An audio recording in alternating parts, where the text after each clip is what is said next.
अगर आप भी लेना चाहते हैं देश दुनिया की तमाम जानकारी तो आज ही सब्सक्राइब करें हमारे चैनल को। साथ ही नीचे दिए बेल आइकन को जरूर दबाएं ताकि हर अपडेट आप तक पहुंच सके। नमस्कार साक्षी न्यूज नेटवर्क और आप सभी का स्वागत है। भारत सरकार ने कहा है कि पूर्वी लद्दाख में वास्तविक नियंत्रण रेखा पर यथास्थिति को बदलने के चीन की सेना के एकपक्षीय प्रयासों से क्षेत्र में शांति गंभीर रूप से बाधित हुई है। विदेश राज्य मंत्री वी मुरलीधरन ने एक प्रश्न के लिखित उत्तर में राज्यसभा को यह भी जानकारी दी कि भारतीय सैन्य बलों ने इन प्रयासों का समुचित जवाब दिया है और चीनी पक्ष को स्पष्ट रूप से यह बता दिया गया है कि इस प्रकार के एकपक्षीय प्रयास अस्वीकार्य हैं।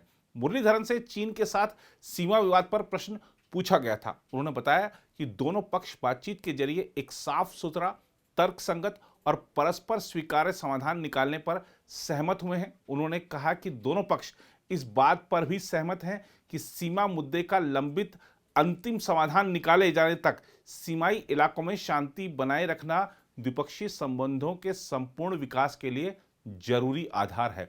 मुरलीधरन ने कहा, बहरहाल अप्रैल मई 2020 में चीनी पक्ष ने पश्चिमी सेक्टर में वास्तविक नियंत्रण रेखा पर यथास्थिति को बदलने के लिए कई बार एकतरफा प्रयास किए।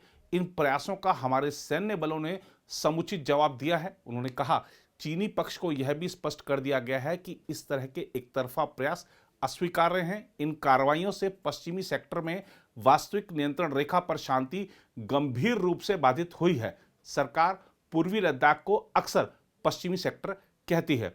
मंत्री ने चीन के साथ भारत की बातचीत को जटिल बताते हुए कहा, पिछले कुछ वर्षों में दोनों पक्ष अपने मतभेद कम करने पर तथा किसी भी मुद्दे पर मतभेद को विवाद न बनने देने के लिए सहमत हुए हैं। उन्होंने बताया कि दोनों पक्ष इस बात पर भी सहमत हुए हैं कि उनके संबंधों की भावी दिशा एक दूसरे की विकास संबंधी महत्वाकांक्षाओं के लिए परस्पर सम्मान को ध्यान में रखकर तैयार की जानी चाहिए।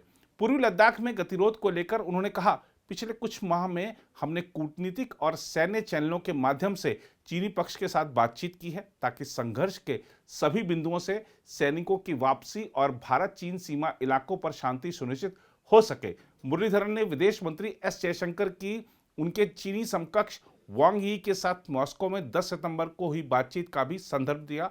उनके अनुसार दोनों नेता इस बात पर सहमत हुए कि सीमा क्षेत्रों में वर्तमान स्थिति किसी भी पक्ष के हित में नहीं है। उन्होंने कहा, इसके बाद दोनों नेता इस बात पर भी सहमत हुए कि दोनों पक्षों के सीमा सैनिकों को बातचीत जारी रखनी चाहिए, सैनिकों की शीघ्र वापसी होनी चाहिए, समुचित दूरी बनाए रखना चाहिए और तनाव घटाना चाहिए। मुरलीधरन ने बताया कि दोनों पक्षों ने भारत चीन सीमा मामलों पर विचार विमर्श और समन्वय के लिए कार्यकारी तंत्र की 6 बैठकें की हैं और वरिष्ठ कमांडरों की 9 बैठकें हुई हैं। दूसरी ओर रक्षा मंत्री राजनाथ सिंह ने कहा है कि हिंद महासागर क्षेत्र यानी IOR के देशों को भारत मिसाइल और इलेक्ट्रॉनिक युद्धक प्रणाली समेत विभिन्न हथियार प्रणाली की आपूर्ति करने के लिए पूरी तरह तैयार है। IOR देशों के रक्षा मंत्रियों के सम्मेलन को संबोधित करते हुए राजनाथ सिंह ने कहा कि अंतर्राष्ट्रीय आयोजन एयरो इंडिया 2021 समारोह के इतर IOR देशों का कॉन्क्लेव आयोजित करना भारत द्वारा साझा विकास और स्थिरता की दृष्टि तथा उनके साथ देश के रचनात्मक संबंधों को महत्व दिए जाने को दर्शाता है। रक्षा मंत्री ने कहा, हमारी कोशिश हिंद महासागर में संसाधनों और प्रयासों का समन्वय करना है जिसमें भाग लेने वाले देशों के बीच रक्षा उद्योग और अन्य औद्योगिक सहयोग शामिल है। उन्होंने कहा कि IOR के बहुत से देश वैश्विक स्तर पर प्रतिस्पर्धी बन रहे हैं और नई प्रौद्योगिकी का विकास कर रहे हैं जिसमें रक्षा शिपयार्ड के लिए डिजाइन और जहाज निर्माण शामिल हैं जिन्हें क्षेत्रीय सहयोग के प्रयासों के माध्यम से संयुक्त रूप से तैयार किया जा सकता है। उन्होंने कहा कि भारतीय एरोस्पेस और रक्षा उद्योग विदेशी कंपनियों के लिए एक आकर्षक और महत्वपूर्ण अवसर प्रदान करते हैं। राजनाथ सिंह ने कहा, भारत विभिन्न प्रकार की मिसाइल प्रणाली, हल्के लड़ाकू विमान, हेलीकॉप्टर, बहुउद्देशीय हल्के परिवहन विमान, जंगी जहाज और गश्ती पोत, तोप प्रणाली, टैंक, रडार, सैन्य वाहन, इलेक्ट्रॉनिक युद्धक प्रणाली और अन्य हथियार प्रणाली IOR देशों को आपूर्ति करने के लिए तैयार है।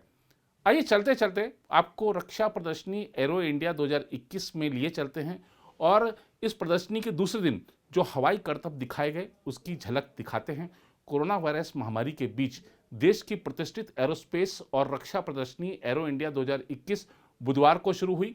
इसमें आत्मनिर्भर भारत अभियान और मेक इन इंडिया का प्रभाव साफ दिख रहा है।